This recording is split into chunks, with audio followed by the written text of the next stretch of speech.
E é isso, meninos e meninas, dando continuidade, mais um exercício aqui dentro do nosso tópico Teoria dos Conjuntos e ainda falando sobre intervalos reais. E agora nós vamos falar um pouco sobre essa questão das operações com intervalos reais.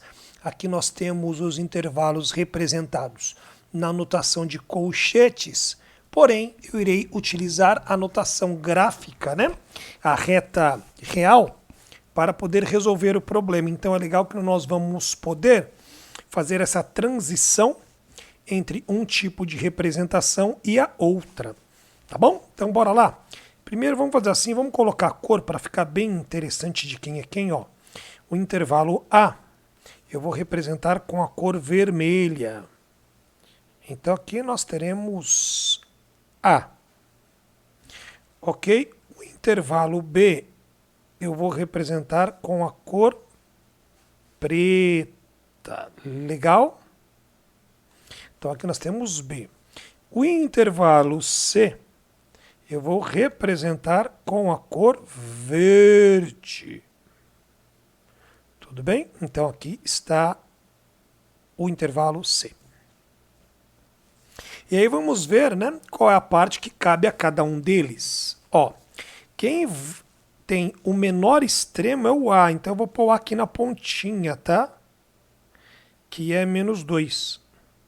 Eu gosto de fazer sempre olhando para todos os extremos da esquerda e depois para todos os extremos da direita, para não ter o problema de em um intervalo eu colocar o extremo muito aqui, no finalzinho esquerdo aqui da barrinha, e depois no próximo intervalo, que seria o B, eu ver que tem alguém à esquerda dele e não ter lugar para representá-lo. Então é sempre legal fazer um planejamento, né, sobre essa questão do posicionamento.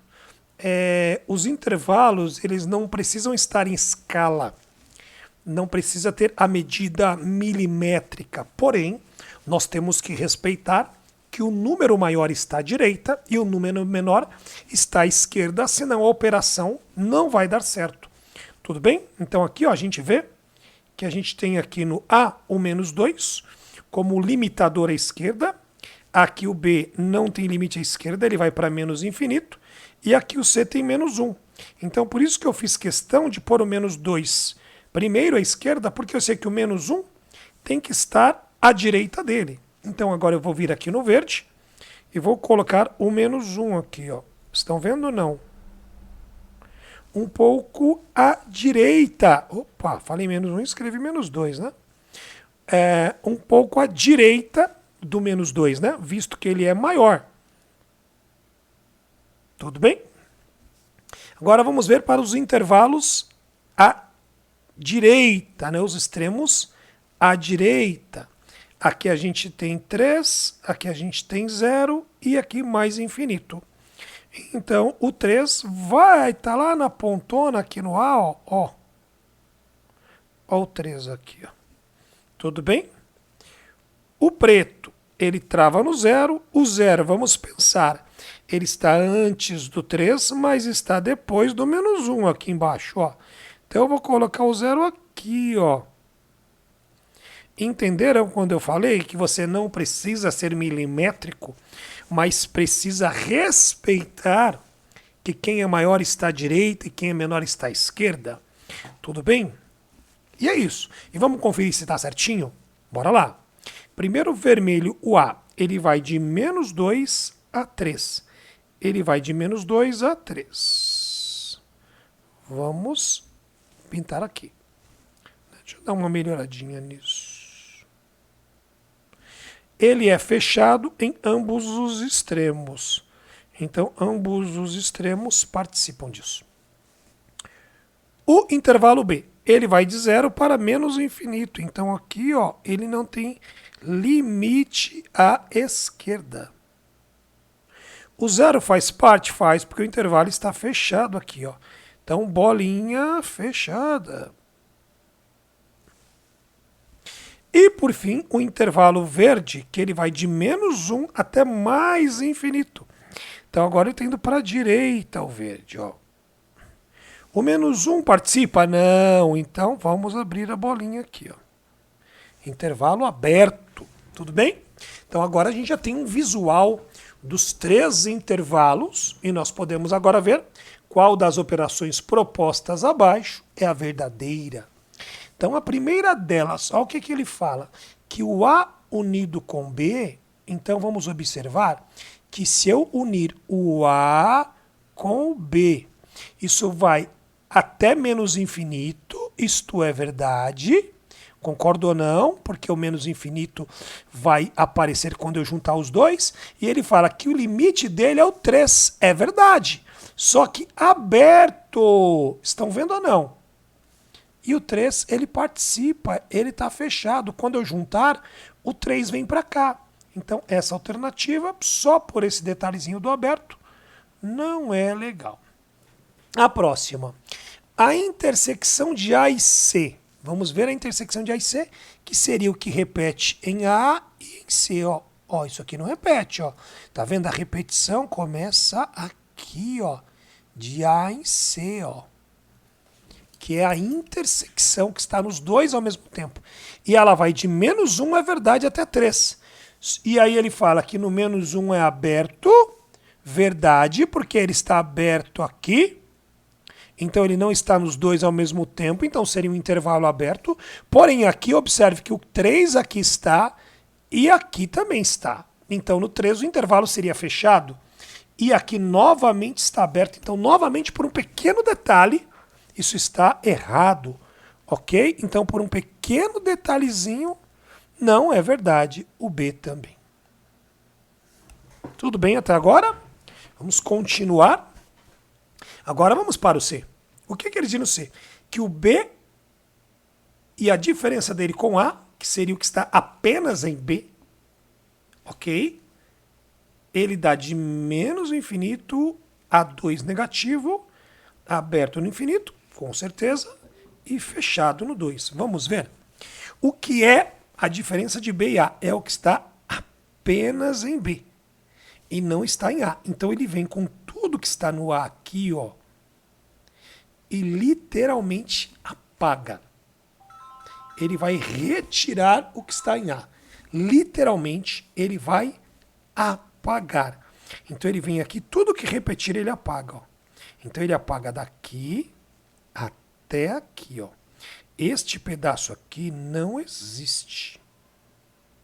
Tudo bem ou não? Ele vai apagar este pedaço. É como se ele fizesse isso aqui, gente, ó. Tudo bem ou não? Para vocês verem mesmo o que está acontecendo. Porém, nós temos que ficar atentos a um detalhe. Qual é?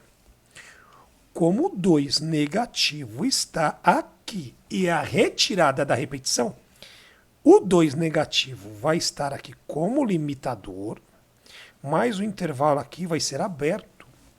Porque o fato dele estar lá em cima, ele vem e retira aqui. Estão entendendo? Então o que vai sobrar aqui é todo o intervalo de menos 2 até infinito, porém o menos 2 não faz parte. Então aqui esse intervalo teria que ser aberto. Está claro? Então por este detalhe de novo, o C também não é a nossa alternativa. Está claro ou não? Um pequeno detalhezinho aí, né? Um detalhe muito pequeno. E aí vamos para o D. O que ele fala? Que o complementar de A, e o que é o complementar? Tudo que não está em A. Né? Tudo que não está em A. O complementar de A é a união de menos infinito até 2, aberto em ambos os lados, unido com 3 até mais infinito. Então vamos ver quem é A e ver quem está fora de A. Ó, o A vai do 2 até o 3, incluindo o 2 e incluindo o 3. Então quer dizer que todo esse pedaço para cá e tudo isso após o 3 é o complementar de A. É tudo que não está em A. O 2 negativo e o 3 serão os limitadores. Porém, Vamos pensar. Se é tudo que não está em A, ok? O menos 2 e o 3 estão em A. Então, eles não podem entrar na resposta, porque eles estão. E eu só quero o que não está. Está claro ou não? A bolinha fechada aqui indica que o 2 e o 3, né, o 2 negativo e o 3 estão em A. E o que ele quer? A complementar. O que é o complementar? É tudo que não está no próprio conjunto. Mas o 2 está no próprio conjunto. Então, o 2 será um limitador, ok? Mas ele não fará parte do complementar. Da mesma forma que o 3, né, positivo, será um limitador, mas não fará parte do complementar. Então, este pedaço em vermelho, ele é quem? Ele vem de menos infinito, sempre aberto no menos infinito, até o menos 2 e aberto no menos 2. Por fim, quem é esse aqui? Ele vai para mais infinito, sempre aberto no mais infinito, com o limitador, o 3, também aberto. Como eu quero os dois intervalos, né? Nesse tipo de representação, quando eu quero juntar um intervalo com o outro, eu vou usar a união. Tudo bem? Então, isso faz com que a gente assinale a resposta D. Espero ter ajudado vocês a entender mais este exercício.